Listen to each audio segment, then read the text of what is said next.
જય માતાજી મિત્રો, મંત્રોની દુનિયા કલયુગમાં તમારું સ્વાગત છે.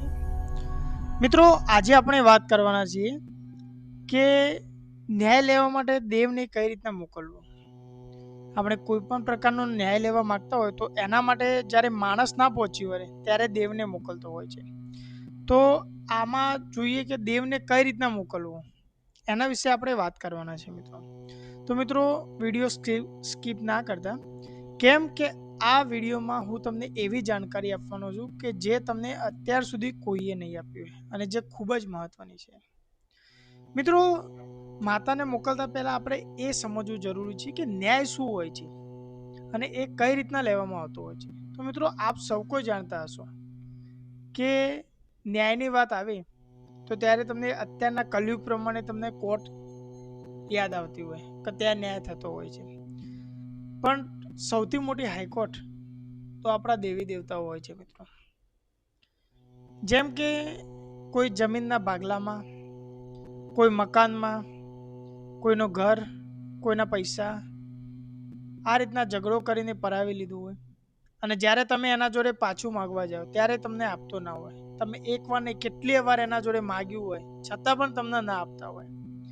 જમીન લઈ લીધી હોય, તમારા જોડે મતલબ દગો કર્યો હોય, આ પ્રમાણે તમે કોઈ કર્યું હોય અને તમે જો એના જોડે કેટલીય વાર એની વિનંતી કરી હોય છતાં પણ એ ના આપતો હોય, તો આવા સમયે તમે દેવને જ્યારે યાદ કરો અને દેવને મોકલો અને દેવ ત્યાં જાય અને ત્યાં ગયા પછી જે સામેનો વ્યક્તિ હોય છે એને દેવગતિનું દુઃખ આવે અને એટલો થાકી જાય કે જ્યાં સુધી તમારી વસ્તુ, તમારા પૈસા, તમારા ઘર, દાગીના, જાયદાદ જે કંઈ લીધું હોય તમને સામેથી આવીને પાછું ના આપી જાય ને ત્યાં સુધી એને દેવગતિનું દુઃખ નડતું હોય છે મિત્રો. અને જે આ આવીને પાછું આપી જાય ને એને જ આપણે ન્યાય કહેતા હોઈએ છીએ મિત્રો.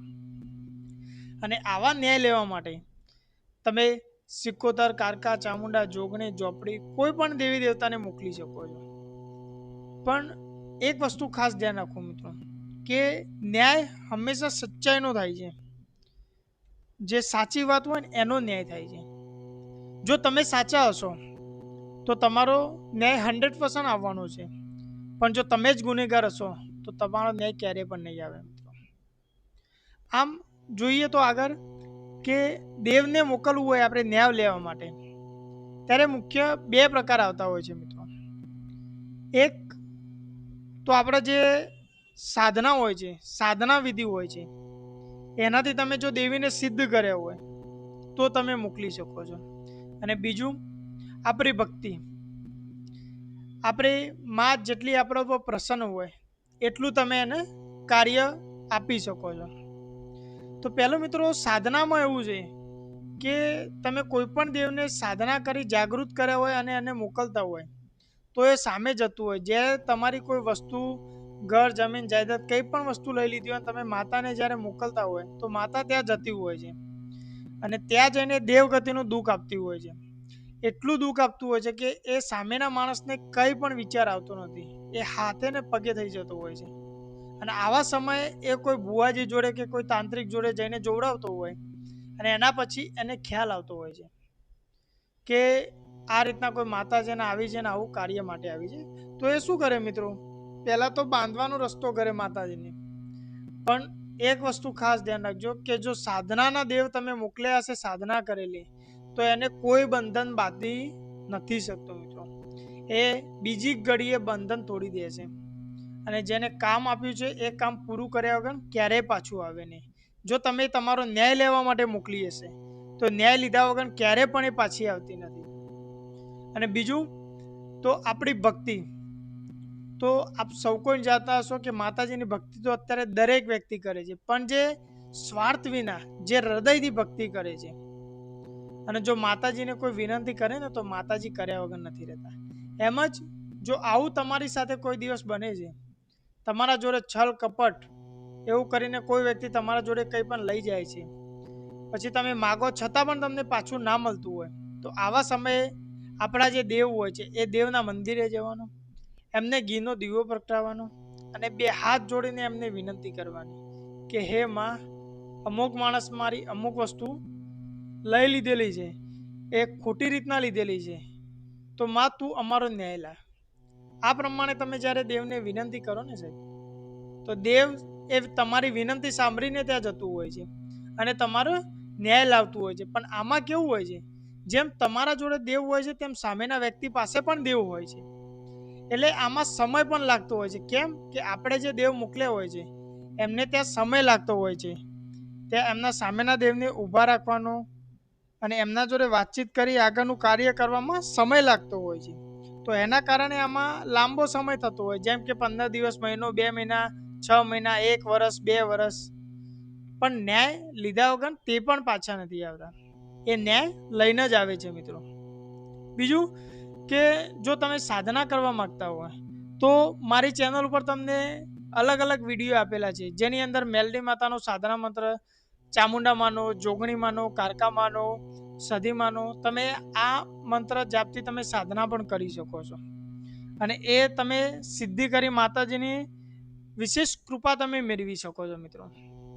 બીજું એ વસ્તુનું ધ્યાન રાખવું કે તમે સાધના કરો કે મંત્ર જાપ કરો અને માતાજીનો દીવો કરીને મોકલો, આ બંને રીતના તો જાય જ છે.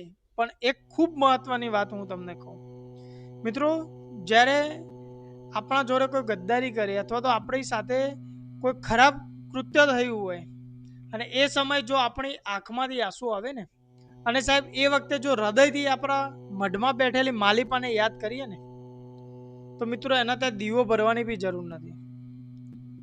આપણા આંસુ અને આપણા જે હૃદયમાં જે રહેલી ભક્તિ રહી ને, એ ટવકો તમારે વિના કીધા સાંભળી જાય છે અને એ ન્યાય લેવા જતી હોય છે.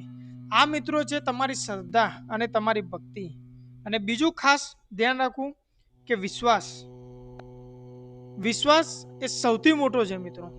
જો આજે તમે કોઈ દેવને કામ માટે મોકલી દીધા અને 3 મહિના 4 મહિના થયા તમે ભૂલી ગયા અને એ પછી તમે એ વ્યક્તિના ઘરે બી જવા લાગ્યા ને વાત જ ભૂલી ગયા, તમે એક થઈને રવા માંડ્યા અને પછી તમે વિચારો જ્યારે યાદ આવે કે મેં તો મોકલેલી છે ને, આવશે ને, તો મિત્રો ક્યાંથી આવે? તમે એક બાજુ તમારે માતાને ન્યાય લેવા મોકલ્યો છે અને બીજી બાજુ તમે ત્યાં જઈને બેસી જાઓ છો. તો આવા સમય મિત્રો ન્યાય ના આવે, તમારા ઘરે દુઃખ આવે. અને આવું મોટા ભાગના દરેક વ્યક્તિ જોડે અત્યારે બની રહ્યું છે કે કોઈ પણ કાર્ય માતાજીને સોંપી દીધું અને માતાજી એ કાર્ય કરતું હોય તમે બંને જોડે એક રહેતા હોય. આવું ઘણી બધી જગ્યાએ અત્યારે તમને જોવા મળે છે. તો પણ ક્યાંથી થવાનું? તમે તમારે દેવને આગળ મોકલો છો તો એના નિયમો પણ પાડો ને. એના જે નિયમો છે એ તમે પાડશો તો તમારું કાર્ય થશે ને. તમે આજે દેવ વચ્ચે ઝઘડો કરો, દેવને પેલા માણસ સાથે ખોટો કરો અને તમે પોતે સારા થઈ જાઓ તો ક્યાંથી કામ થવાનું? એ દુઃખ તો તમારા ઘરે જ આવવાનું મિત્રો. તો આના માટે ખાસ તમને કહું છું કે દેવી દેવતાને જ્યારે ન્યાય માટે મોકલો ને, તો સાહેબ 10 વખત વિચારીને મોકલજો. અને બીજું કે જો તમે સાચા હોય તો મોકલજો, બાકી જો ખોટા થઈને તમે મોકલશો ને તો ક્યારેય દેવ જતું નથી અને એ દુઃખ એના ત્યાં નહીં પણ તમારા ઘરે આવતું હોય છે. એટલે જીવનમાં હંમેશા યાદ રાખવું કે સાચું છે તો એનો ન્યાય આવવાનો જ છે, ચાહે આજે આવે, કાલે આવે, 6 મહિને આવે, 12 મહિને આવે મિત્રો. અને આ પ્રમાણે મિત્રો તમે જો સાધના કરો છો તો સાધનાથી પણ તમે દેવને મોકલી શકો છો. તમે દીવો ઘરે કરીને પણ મોકલી શકો છો. અથવા તો જ્યારે તમારા મનમાં જ્યારે એનો આઘાત લાગ્યો હોય, દુઃખ લાગ્યો હોય, તમે જો હૃદયથી યાદ કરો ને સાહેબ, તો એ સમય પણ દેવ તમારો ન્યાય લેવા જતું હોય છે.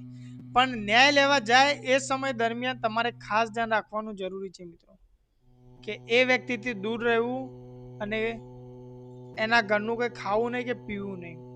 કેમ કે આપણે એમના ત્યાં દેવ મોકલ્યું હોય છે મિત્રો ન્યાય લેવા માટે.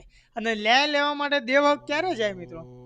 જ્યારે માણસ થાકી જાય, જ્યારે સામેના વ્યક્તિ સામે આપણું કંઈ ના ચાલતું હોય, આપણું કંઈ માનતો ના હોય, ત્યારે આપણે દેવને કહેતા હોઈએ કે માં મારો સાચો ન્યાય લાવજે. અને જ્યારે સાહેબ વિશ્વાસ મૂકી દો ને દેવ ઉપર, તો એ ન્યાય લીધા વગર પાછી વળતી નથી ક્યારેય પણ મિત્રો. તો આ ખાસ ધ્યાન રાખવું મિત્રો. અને આવી અવનવી માહિતી તમને સાધના મંત્રો અને ભક્તિના ભજનો, મંત્ર જાપ દરેક તમને મારી ચેનલ ઉપર મળતું રહેશે મિત્રો. જો મારો વિડીયો તમને પસંદ આવ્યો તો લાઈક કરવાનું ભૂલતા નહીં. કોમેન્ટ કરી અને સબસ્ક્રાઈબ પણ કરી લેજો મિત્રો. જય માતાજી, હર હર મહાદેવ, જય મહાકાલી, જય કાલભૈરવ.